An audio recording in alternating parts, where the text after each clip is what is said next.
one single idea. Think of its power. Think of its far-reaching influence. The moment that idea begins to work for you, everything in your life begins to change. That moment, everything begins to improve. It is the key to your well-being. It is God breaking through to reveal to you the glories and riches of His kingdom. Say over again, I am prosperity. Millions slave for this idea. A few are supported by it. Do you see the difference? The laborer works for this idea. The capitalist lets it work for him. One supports it. The other is supported by it. Is there any difference then between the laborer and the capitalist? Only the difference in relationship. One is the servant of an idea, and the other is served by it. Ideas are seeds that come to us from anywhere and everywhere. They float through the air looking for the right mental soil. The right soil is a consciousness of one kind, an unadulterated consciousness in which there are no denials or contradictions. Just as vegetable seed to grow properly must have soil that is free of weeds, ideas, in order to flourish, must have soil that is free of contradictory and opposing thoughts. Our problem is not with the seed, as Jesus brought out in the parable of the sower, but with the soil. Remove the obstructions of fear, worry, and doubt, and the idea takes root and grows to maturity. What is it you want? An apartment, a position, more money, or better health? Then drop your idea into the fertile medium of the subconscious. Plant it deep. Cultivate it with recognition. Fertilize it with concentration. Nourish it with faith, and activate it with your consciousness.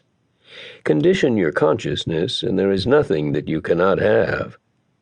All things are yours, and ye are Christ's, and Christ is God. If ye abide in me, that is, if you enter into and share my quality of consciousness, and my words, my thoughts, abide in you, ye shall ask what ye will, and it shall be done unto you. Do you believe this promise? Do you catch the impact of it? It means that our whole work is to keep our thoughts pure and our consciousness true. If divine substance is momentarily shaping itself around our thoughts and materializing in our life the things about which we think, we must keep our minds off our troubles and keep them centered on God. Now repeat the affirmation, I am prosperity. Say the words meaningfully. If you think prosperity all the time and keep every antagonistic thought out of your mind, prosperity is bound to be manifested in your life, for it abides in you, according to the promise. But how can I think prosperity all the time when there are so many other things to think about, you ask? You can do it by making prosperity your basic or fundamental thought. That is, the master or primary thought from which all other thoughts take their color, tone, trend, and quality. Ralph Waldo Emerson said, "A man is what he thinks about all day long." The character of your objective thought will be determined by the primary or subjective trend of your thinking. The trend is the matrix or fixed mode through which all your other thoughts pass.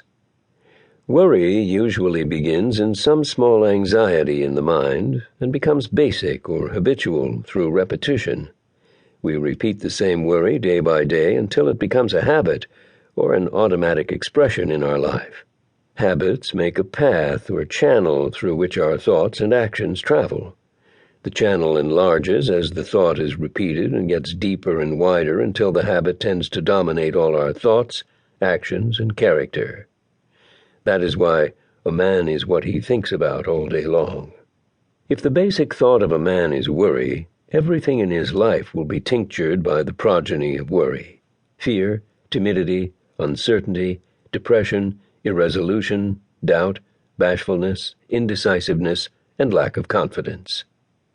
The basic thought is much like a South African berry that the native holds in his mouth to sweeten everything he eats. Here is a man who has allowed worry to become his basic thought. This basic worry thought will affect everything in this man's life. The whole brood of negative emotions will cluster close to it. Others will sense his negative mental atmosphere and will be repulsed by it. No matter how good or desirable his product.